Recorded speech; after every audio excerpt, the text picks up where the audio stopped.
Assalamualaikum warahmatullahi taala wabarakatuh.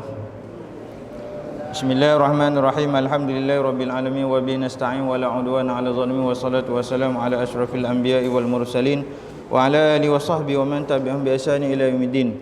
Allahumma shalli ala sayyidina Muhammadin 'abdika wa nabiyyika wa rasulika nabi ummi wa ala sahbihi wa barik wa sallim taslima. La ilaha illallah Muhammadar rasulullah fi kulli lamatin wa nafasin adada ma wasi'ahu anullah subhanaka la ilma lana illa ma 'allamtana innaka antal alimul hakim. Rabbi shrah li sadri wa yassir li amri wa hlul 'uqdatam min lisani yafqahu qawli. Allahumma iftah lana qulubana fi talabil ilmi warzuqna al-ikhlasa fihi wal 'amala bihi wan nashra bihi hatta ya'tana al-yaqin. Allahumma faqihna fid din wa 'allimna ta'wil. Allahumma harimna lazata ma'siyati wa razuna lazata ta'atik. Allahumma a'inna ala zikrika wa syukrika wa husni ibadati. Allahumma amin summa amin walhamdulillahi rabbil alamin. Amma ba'du. Muslimin muslimat yang dirahmati Allah Taala sekalian, alhamdulillah puji dan syukur kita kehadrat Allah Subhanahu Wa Taala kerana pada malam yang mulia, di tempat yang mulia, pada ketika dan waktu yang mulia, setelah mana kita mengerjakan ibadah yang mulia, ini solat, yang mana solat itu menjadi tiang agama. Mudah-mudahan dengan keberkatan kita mengerjakan solat berjamaah dan juga kita duduk dengan niat i'tikaf, duduk dalam majlis ilmu, mudah-mudahan Allah memberkati kita semua insya-Allah dan mengangkat segala musibah dan bala bencana yang menimpa kita dengan berkat majlis ilmu ini insya-Allah. Muslimin al muslimat yang dirahmati Allah, sebelum kita nak melanjutkan pengajian kita daripada kitab Bidayatul Hidayah yang dikarang oleh Jatul Islam Imam Abu Hamid Al-Ghazali rahimallahu taala wa nafa'ana bi ulumi fi daraini amin, iaitu kita masih lagi pada bab yang kelima, perkenangan adab-adab bertayamum. Sebelum itu oleh kerana ada soalan, jadi saya jawab soalan dululah. Pertanyaannya tadi berkenaan dengan pertama berkenaan dengan menyebut saf. Menyebut saf tu yang menyebut saf tu adalah imam, bukannya Bilal. Jadi selepas daripada iqamat, Bilal tak perlu sebut saf, pasal itu bukan tugas Bilal. Bilal hanya mengiqamatkan dan mengazankan sahaja. Jadi yang nak sebut saf itu adalah imam. Kerana nak sebut saf itu adalah imam. Kenapa imam yang akan sebut saf? Kerana makmum disunatkan berdiri untuk membina saf ketika mana Bilal menyebut qad qamatis solah, qad qamatis solah. Pada ketika itu baru sunat berdiri. Jadi sebelum tu tak disunatkan berdiri. Jadi kalau Bilal sebut saf dulu sebelum iqamat, maksudnya makmum kena berdiri awal. Jadi maknanya tak kenalah. Jadi maknanya itu bukan perkataan Bilal, itu perkataan imam. Begitu juga ketika mana kita mengerjakan solat sunat tarawih, yang menyebut as-salatu jami'ah itu adalah imam, bukan Bilal. Yang solat sebut as-salatu jami'ah. Kemudian berkenaan dengan perkataan as-salatu jami'ah tu, kita sebut, imam sebut pada solat sunat yang sunat berjemaah saja. Bukan semua solat. Maknanya solat fardu tak perlu sebutlah. Ketika mana mengimamkan solat fardu tak perlu sebut solatul jamiah kerana itu bukan tempat dia. Ketika mana solat fardu cuma sebut saf saja. Ketika mana nak mimpin solat sunat yang disunatkan berjemaah baru sebut as-salatul jamiah. Misalnya solat sunat tarawih. Kalau kita buat solat sunat duha misalnya, kita buat berjemaah tak disunatkan sebut as-salatul jamiah. Pasal solat sunat duha tu tak disunatkan berjemaah. Tapi kalau nak buat berjemaah boleh tak? Boleh, tak ada masalah. Cuma tempatnya bukan di situ. Jadi harap maklumlah.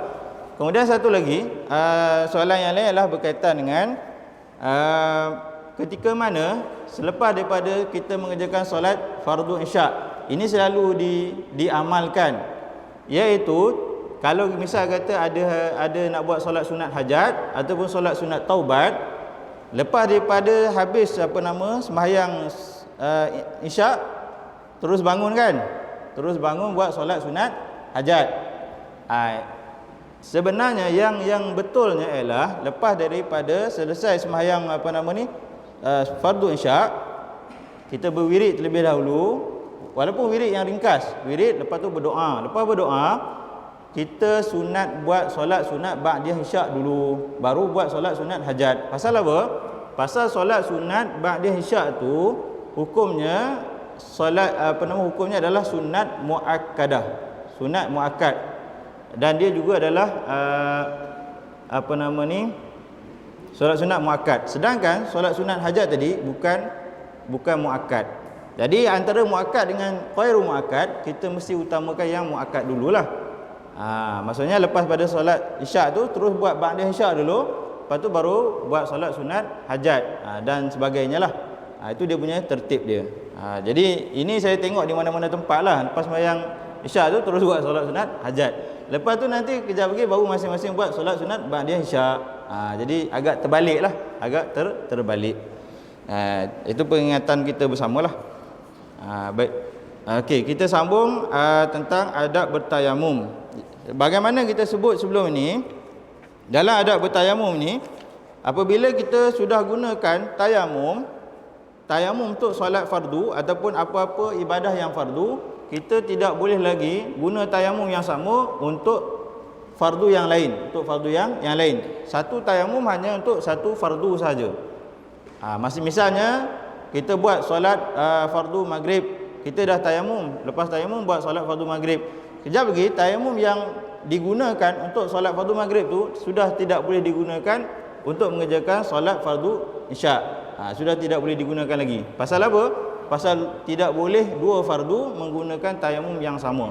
Yang boleh ialah satu tayamum boleh digunakan untuk satu fardu dan beberapa sahaja yang sunat, yang bukan fardu. Misalnya tadi lepas sembahyang maghrib dengan tayamum yang sama, kita buat solat sunat ba'diyah maghrib misalnya.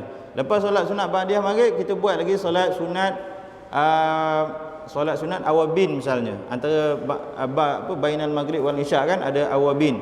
Guna tayamum yang sama tadi boleh. Pasal apa? Itu sunat. Begitu juga kalau kita buat solat maghrib yang i'adah, yang kita ulang balik. Misalnya maghrib awal kita buat secara munfarid, kita sembahyang seorang-seorang sebab belum ada jemaah. Misalnya jemaah datang lewat. Kemudian bila sudah datang jemaah, kita buat lagi maghrib yang kedua. Maknanya kita ulang balik maghrib yang kedua. Ulang maghrib yang kedua tu sunat hukumnya, tak wajib. Yang wajib yang pertama tadi. Tapi boleh ulang, boleh. Pasal apa? Nak dapat kelebihan solat jemaah. Sebab tadi awal kita sembahyang seorang-seorang, dapat pahala satu je. Nak dapat pahala jemaah, kita ulang lagi sekali yang kedua untuk berjemaah. Jadi yang ulang tu adalah sunat. Bila sunat, boleh guna tayamum yang sama. Boleh guna tayamum yang sama. Yang tak boleh lagi adalah misalnya lepas pada sembahyang maghrib tadi guna tayamum yang sama, lepas tu kita nak buat qada maghrib, nak buat qada maghrib yang semalam. Kan? Qada tu hukumnya fardu. Bila fardu bertemu dengan fardu, tak boleh guna tayamum yang sama. Maknanya kena buat tayamum yang baru. Yang baru. Itu sedikit sebanyak tentang penggunaan tayamum lah. Tentang tayamum.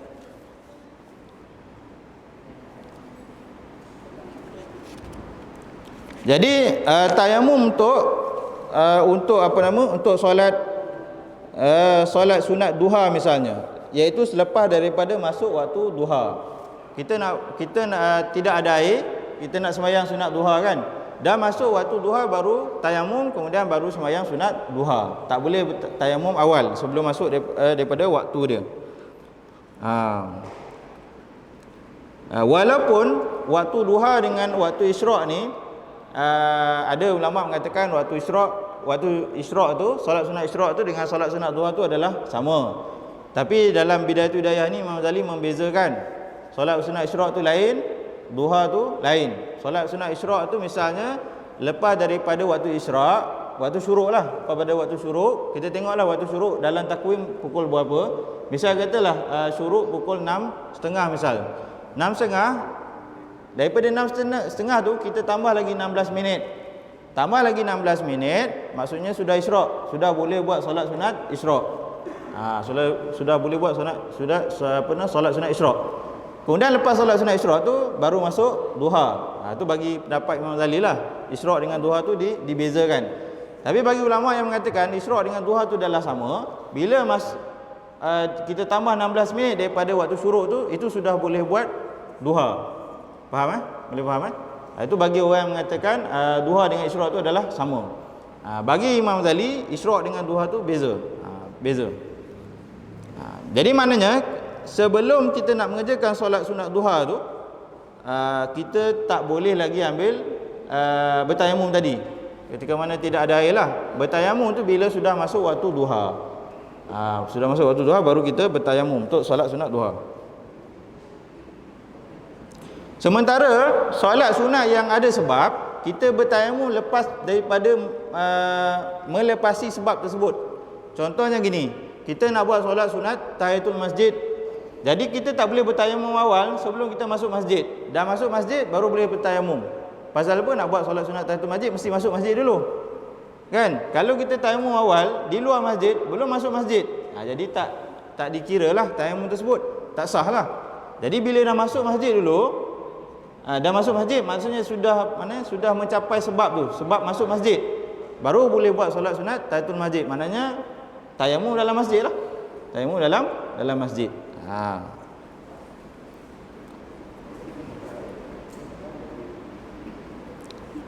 Boleh faham? Maksudnya dah masuk masjid baru tayamum. Tak boleh tayamum di luar sana. Ya, yang dimaksud kita tayamum tadi bila tidak ada air. Kita datang ke masjid memang tidak ada air lah. Tapi kalau dah ada air, jangan masuk masjid tayamum pula. Tu tak sah lah. Jadi kita cerita ni kan bab tayamum. Bab tayamum ni maksudnya bila ketiadaan air. Bila nak solat sunat tahiyatul masjid, mesti masuk masjid dulu. Lepas tu bertayamum, baru boleh buat solat sunat tahiyatul masjid. Kalau sudah ada air, itu tak timbul masalah lah. Tak timbul masalah.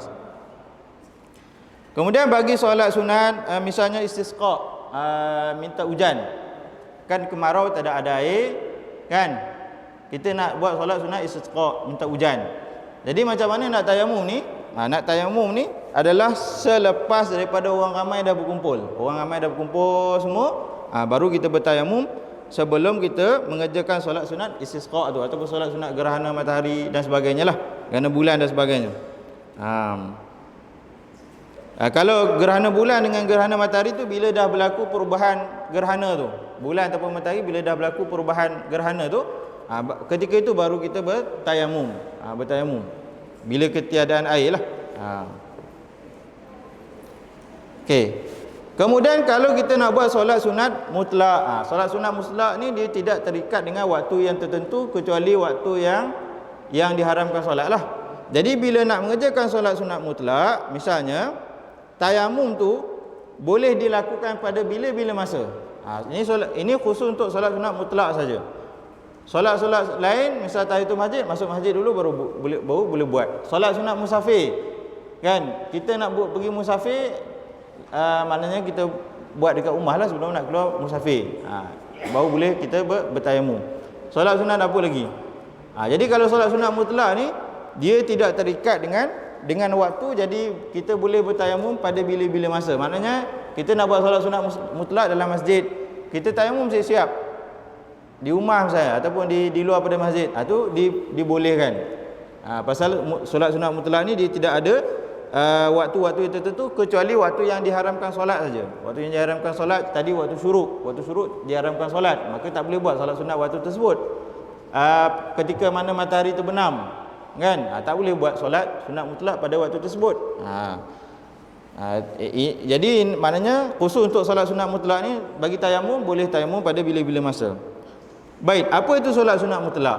Solat sunat mutlak ni, oleh kerana kita dah sebut solat sunat mutlak, solat sunat mutlak ni maknanya solat sunat semata-mata solat, solat. Itu disebut solat sunat mutlak, dan dia tidak ada niat yang tertentu. Dia tidak ada niat tertentu, maknanya sahaja aku sembahyang solat sunat mutlak ke, tak boleh sebut. Sahaja aku sembahyang solat sunat 2 rakaat pun dah jadi solat sunat mutlak. Jadi solat sunat mutlak. Kemudian bilangan solat sunat mutlak ni dia tidak ada bilangan yang khusus. Dia tidak ada bilangan yang khusus. Kemudian waktunya pun tidak ada waktu yang khusus kecuali waktu yang diharamkan solat sajalah. Dan afdalnya dilakukan solat sunat mutlak itu afdalnya pada waktu malam. Di antara siang dengan malam, afdalnya dilakukan pada waktu malam. Kerana apa? Kerana di dalam hadis disebutkan afdalus salati ba'dal fardhati salatul lail. Salatul lail. Seafdal solat selepas daripada ba'dal fardhah, lepas daripada solat fardu itu al-maktubah itu adalah salatul lail, solat pada waktu malam. Jadi maknanya solat sunat mutlak itu baiknya dilakukan pada waktu malam. Tapi kalau nak lakukan pada waktu siang pun tidak ada masalah. Kemudian dia tidak terikat dengan bilangan yang tertentu. Maksudnya tidak terikat dengan bilangan tertentu tu Boleh buat satu rakaat, boleh buat 2, 3, 4, 5, 10, 12, 16, 100, 1000, boleh. Tidak ada masalah pasal tidak terikat dengan jumlah yang tertentu. Kemudian niatnya seperti mana yang disebutkan tadi lah, lafaz niat dia usolli sunata raka'ataini lillahi ta'ala pun dah memadai. Tidak perlu sebut mutlak tu. Saja aku sembahyang sunat 2 rakaat, kerana Allah SWT sudah memadai, jadi solat sunat mutlak. Ini persoalan. Misalnya kalau seseorang dia melakukan solat sunat mutlak, ketika mana dia melakukan solat sunat mutlak tu, dia tidak meniatkan berapa bilangan solat sunat mutlak yang nak dikerjakan, maka boleh baginya memberi salam selepas daripada satu rakaat, dan boleh baginya menambah rakaat itu menjadi 2, 3, 10 dan sebagainya. Maksudnya bila dia angkat takbir tadi, dia tidak tentukan rakaatnya berapa. Maksudnya dia boleh buat satu rakaat, boleh buat tiga ataupun dia boleh menambahlah lebih daripada jumlah tersebut. Contohnya kalau dia solat dengan jumlah yang dia pun tak tahu jumlahnya berapa, dia buat je, kan? Lepas daripada satu rakaat dia tambah, lepas rakaat lagi tambah. Lepas tu dia dah penat, dia nak berhenti, dia bagi salam. Dia habiskan rakaat dia tu bagi salam. Solatnya sah. Sah solatnya. Maksudnya kalau dia satu lagi, kalau dia niat dengan berapa rakaat, dia boleh tambah dan boleh kurang. Contohnya pada awal takbir dia niat buat 2 rakaat. Kemudian dia rasa nak tambah, dia boleh tambah, cuma ada kaedah dia lah nak tambah tu. Dan dia juga boleh kurangkan yang jumlah yang dia niatkan tadi. Cuma dia ada kaedah dia lah. Kaedah yang kita sebut selepas pada ni. Kemudian sesiapa yang dia takbiratul ihram dengan 2 rakaat. Maksudnya dia takbiratul ihram dengan niat untuk buat 2 rakaat ataupun dia niat untuk buat 1 rakaat. Dan jadi dia boleh jadikan yang dia niat 2 dan 1 rakaat tadi boleh menjadikan jumlah yang bertambah, maknanya 10, 100, 1000 dan sebagainya. Dia boleh tambah. Cumanya dia tambah ataupun dia kurang lah. Dia tambah ataupun dia kurang. Maknanya dia harus solat sunat mutlak ni dia harus dia tambah ataupun dia kurangkan jumlah yang dia sudah niatkan pada awal tu. Cuma dengan syarat dia ubah niat nak tambah ataupun ubah niat nak mengurang itu sebelum mengurangkan jumlah tu ataupun sebelum menambah jumlah tersebut, dia mesti ubah niat. Maksudnya gini, dia katakan pada permulaan dia nak sembahyang solat sunat mutlak tu 2 rakaat. Dia angkat takbir, dia niat 2 rakaat. Okey. Kemudian tengah-tengah dia sembahyang, dia terlintas dia nak tambah rakaat. Dia nak tambah lagi, katakan lagi 10. Jadi sebelum nak berpindah 2 rakaat tu nak jadi rakaat yang ketiga, dia kena ubah niat dia tu, niat tambah. Niat tambah jumlah dia tu. Boleh faham? Begitu juga kalau dia nak kurangkan. Katakan dia buat 2 rakaat, dia nak kurangkan jadi 1 rakaat. Sebelum nak berpindah pada nak habis rakaat pertama tu, nak masuk rakaat kedua kalau dia nak tambah, tapi oleh kerana dia nak kurangkan, dia kena ubah niat sebelum itu. Kena ubah niat sebelum itu. Maknanya sebelum dia duduk tahiyat lah, dia kena ubah niat untuk kurangkan. Kalau nak bertambah pun begitu juga. Jadi kalau dia tambah tu dengan dia tidak mengubah niat, maka batal solat dia. Begitu juga kalau dia kurangkan dengan dia tidak mengubah niat, batal solat dia. Batal solat dia jadi sia-sia lah.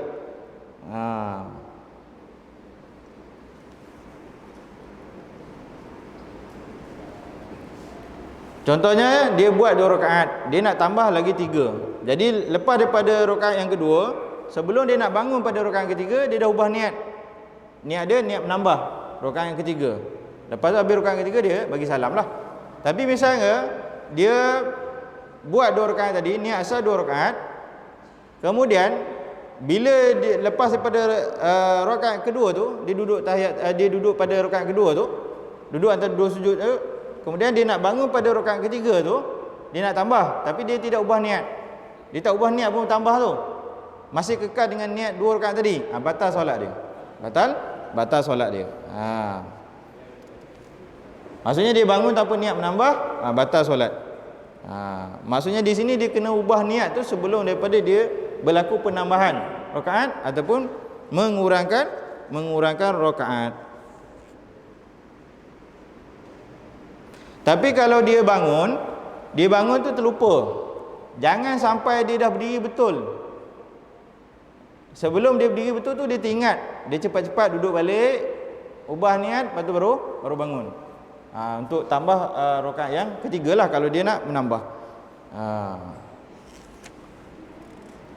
Tapi lepas daripada habis solat nanti dia buat apa? Dia buat sujud sahwi lah. Dia buat sujud sahwi.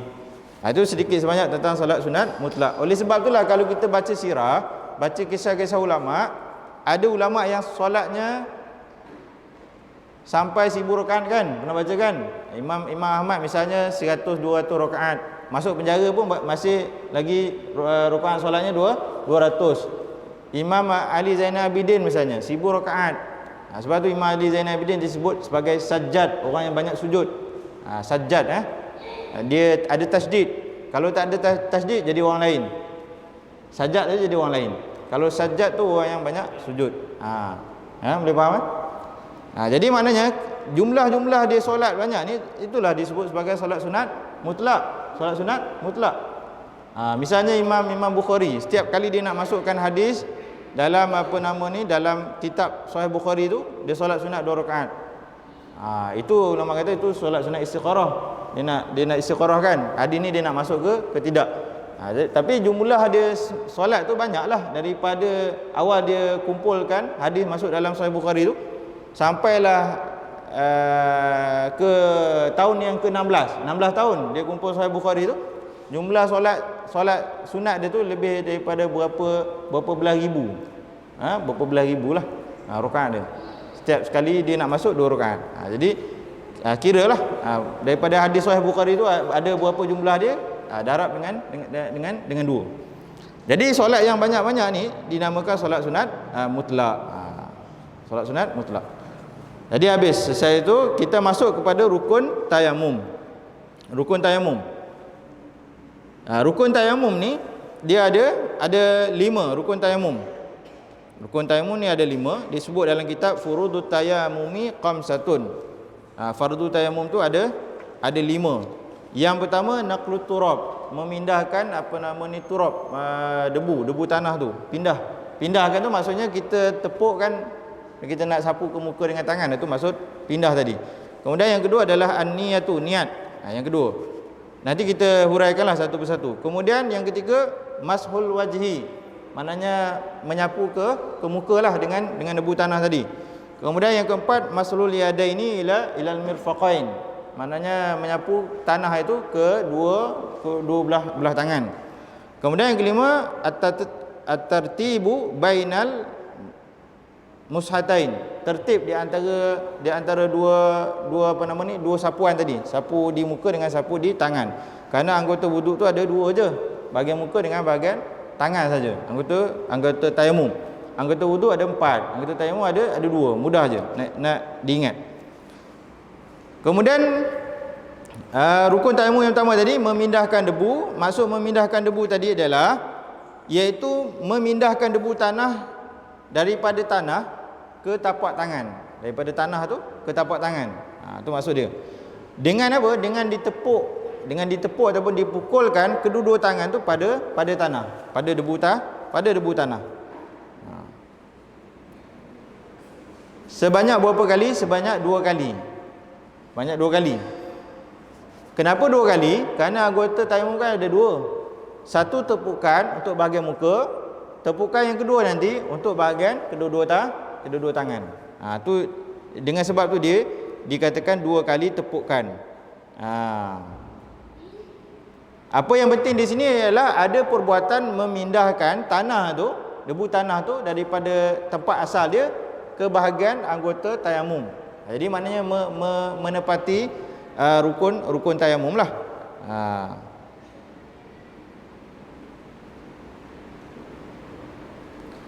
Misal kata kita duduk di tengah padang pasir, ribut, kita tahan tangan kita, debu melekat dekat tangan kita, sah, maknanya sah lah perpindahan debu tu melekat pada tangan kita dan boleh debu tu digunakan untuk tayamum. Maknanya sahlah boleh digunakan.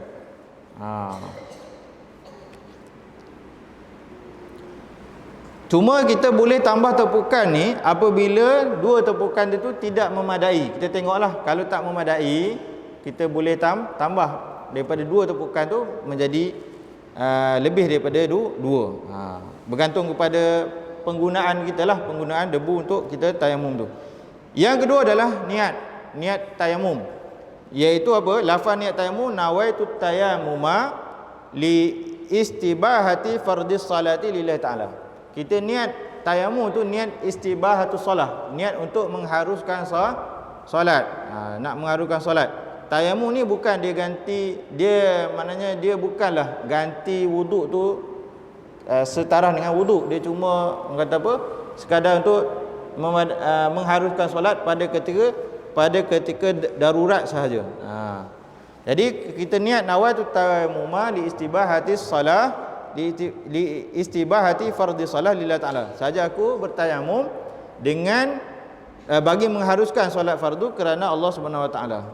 Itu lafaz niat ketika mana tayamum.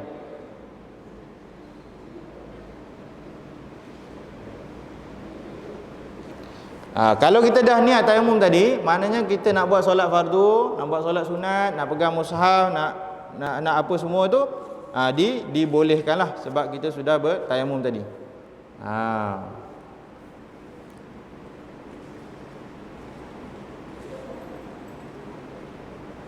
Kemudian yang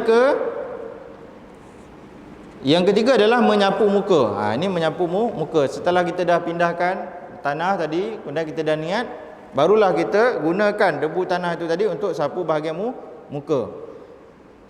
Cumanya ketika mana kita tepukan yang pertama tu, kita sapu di bahagian muka tu, tidak wajiblah kita nak sampai pada yang janggut-janggut kita ni, debu tersebut. Taklah menjadi wajib nak sampai ke setiap liang-liang apa nama ni, helai-helai janggut kita yang ada tu sebagaimana wuduk. Tak wajiblah, maknanya sapu saja di bahagian muka tu. Kawasan muka sama sebagaimana kita mengambil wuduk lah, kawasan muka tersebut. Sebab tu Imam Ghazali sebut di sini, tanah itu suci dan lembut, maka engkau pukulkan kedua jari-jari tapak tangan ke atas tanah tadi sambil merapatkan jari-jarimu dan berniat olehmu akan istibahatus solah. Maknanya pada tepukan pertama tu kita rapatkan jari-jari kita dan kita niat istibahatus solah. Nawaitu tayammuma jadilah li istibahati fardhis solah. Lalu engkau sapukan kedua tanganmu tadi ke mukamu sekali. Bila dah tepuk, kita sapu di muka kita tu sekali. Kawasan sapuan muka tu sama macam kita ketika mana kita ambil wuduk. Dan janganlah engkau bersusah-susah untuk memastikan debu itu sampai ke tempat tumbuh rambut, sama ada tebal ataupun nipis. Maknanya jangan kita susahkan diri kita nak sampaikan debu tu pada janggut kita yang nipis ataupun yang tebal. Sebab apa? Sebab tidak wajib kita nak buat macam tu lah. Sekadar sapu saja di kawasan muka kita.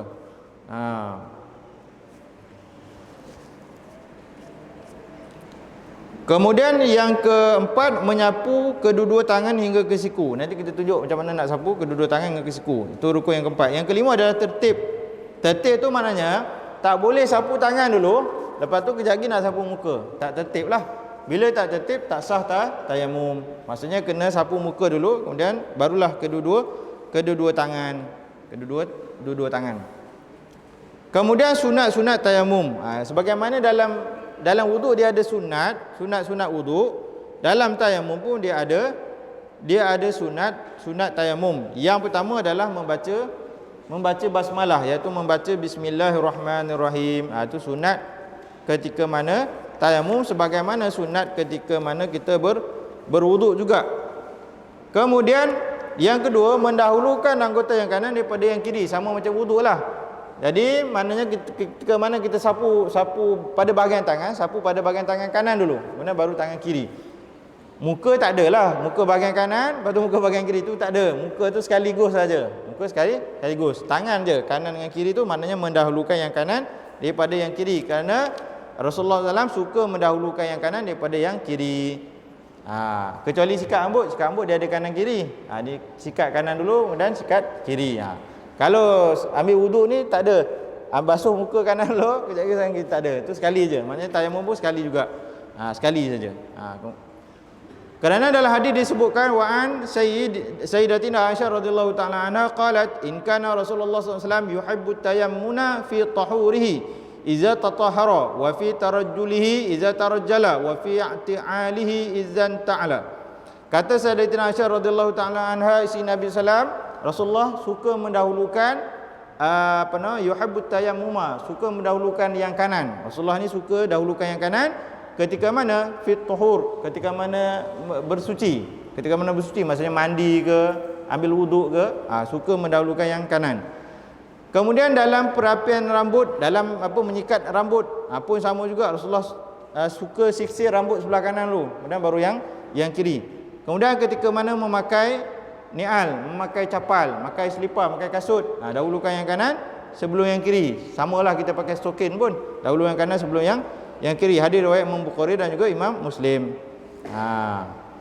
Kemudian sunat yang seterusnya adalah menjarangkan ataupun menjarakkan anak jari tak kala memukul tanah. Tak kala kita menepuk tanah tu, kita jarangkan. Yang disebut oleh Imam Ghazali tadi, Imam Ghazali kata apa? Rapat kan? Rapat tu pada tepukan pertama memang kita rapat. Tepukan yang kedua kejap lagi baru kita jarangkan. Pasal apa? Pasal apa beza dia? Sebab tepukan pertama kita hanya nak sapu bahagian muka. Tepukan yang kedua, yang pertama nak sapu bahagian muka, jadi tak perlu dijarakkan. Tak perlu dijarakkan pada sapuan muka. Sebab tu kalau pakai cincin pun tak perlu buka pada ketika itu. Pada ketika nak sapu muka tu tak perlu buka cincin. Kejap lagi nak buat tepukan kedua, untuk sapu bahagian tangan baru wajib buka cincin. Dan kita kena renggangkan jari. Pasal apa? Pasal penutup nanti kita nak buat selat antara jari jemari ni. Sebab tu kena buka supaya debu tu masuk dekat sini. Yang bahagian kedua tadi. Bahagian pertama nak sapu muka tak perlu. Sekadar gitu saja. Dan tak perlu buka cincin lah. Pada tepukan kedua nanti barulah kita buka cincin kalau kita pakai cincin. Tapi kalau nak buka siap daripada awal pun tak ada masalah. Itu lebih baik lah. Maksudnya jarangkan jari tu pada tepukan yang kedua. Pada tepukan yang pertama masih dirapatkan lagi. Kemudian menjarangkan anak jari tak kala menepuk tanah tadi. Okey. Kemudian mewalat. Mewalat ni maknanya berturut-turut. Maksudnya tak boleh terpisah. Lepas daripada sapu muka, pergi minum teh tarik dulu, makan roti canai, besok kejap lagi sambung pula sapuan tangan. Itu tidak mewalat, itu tidak berturut-turut. Sunat dia adalah berturut-turut, sama macam ambil wuduk jugalah. Kemudian yang keenam, tadilah menanggalkan cincin itulah pada tepukan yang kedua. Yang kedua tu wajib tanggal cincin. Pada tepukan yang pertama sunat saja kalau kita nak tanggal cincin. Tak tanggal pun tak ada masalah. Tapi pada tepukan kedua, kalau kita tak tanggalkan cincin, sapuan kita pada tangan tu tak sah. Pasal apa? Pasal ada tempat yang tidak kena debu. Pasal sudah ditutup oleh cincin tadi. Jadi sebab tu kena wajib buka cincin. Kemudian sunat kita menipiskan debu. Bila kita dah tepuk, kita sunat tipiskan debu. Lepas pada kita tepuk tu pertama, tipiskan debu tu sunat. Sama juga pada tepukan yang kedua. Kemudian sunat yang seterusnya adalah menghadap ke arah kiblat. Dah masuk waktu belum? Belum. Menghadap ke arah kiblat sama macam kita ambil wuduk lah. Menghadap ke arah kiblat ketika mana kita nak bertayamum. Kemudian yang seterusnya menyelati anak jari jika sudah sampai debu antaranya. Maksudnya bila dah sapuan tangan tadi. Sebab bila sapuan tangan, kita sapu sebelah kanan kan. Bila tangan, kita tepuk sebelah tangan, kita sapu gini. Kita letak tangan kita kita kena bahagi dua. Bahagi dua ni apa? Yang ini bahagian ini untuk bahagian belakang sebelah kanan. Kejap lagi yang sebelah sini, bahagian sini. Sebab tu dia bahagi dua. Dia ginilah. Tertarik gitu. Lepas tu kejap lagi nak tarik ni. Gitu. Kan? Sebelah kiri pun sama juga. Jadi yang terakhir nanti kita buat ginilah. Ini secara umum lah, nanti kita tunjuk secara khusus macam mana cara untuk kita bertayamum pada anggota tayamum. Jadi sekadar tu lah untuk malam ni. Jadi saya harap kita faham lah. Kita faham. Dia yang ni kita kena buat praktikal. Buat praktikal tu baru nampak. Kalau tak boleh nak bayangkan macam mana kan. Tapi kalau orang yang dah biasa bertayamum, insya-Allah dia dah nampak gambaran lah macam mana dia nak bertayamum kan. Tapi kalau orang tak biasa bertayamum, tak pernah pun bertayamum semua hidup dia, pasal tak ada sakit, tak ada air, jadi tak ada pengalaman bertayamum tu, mungkin dia tak nampak lah gambaran dia. Ataupun boleh tengok gambar lah dekat mana YouTube ke apa. Itu antara cara kita nak bertayamum. Nanti kita buatlah dia punya praktikal dia supaya nampak gambaran macam mana nak bertayamum. Jadi sekadar itu saja yang dapat disampaikan pada malam ini. Jadi yang baik itu daripada Allah Subhanahu Wa Taala, yang lemah kurang itu daripada diri saya sendiri. Jadi macam kalau ada soalan sebelum daripada kuliah tu, insya-Allah saya akan jawab dalam kuliah lah. Kalau ada soalan boleh tanya sebelum, supaya tidak mengambil masa yang lama lah. Jadi kita boleh gunakan masa sedikit masa tu untuk jawab soalan lah yang ditanya lah oleh jemaah. Jadi sekadar itu saja yang dapat disampaikan pada malam ini. Yang baik itu daripada Allah SWT, yang lemah kurang itu daripada diri saya sendiri. Jadi wallahu a'lamu bissawab, wa ilaihi marji'u wal ma'ab, wa billahi taufiq wal hidayah. Assalamualaikum warahmatullahi taala wabarakatuh.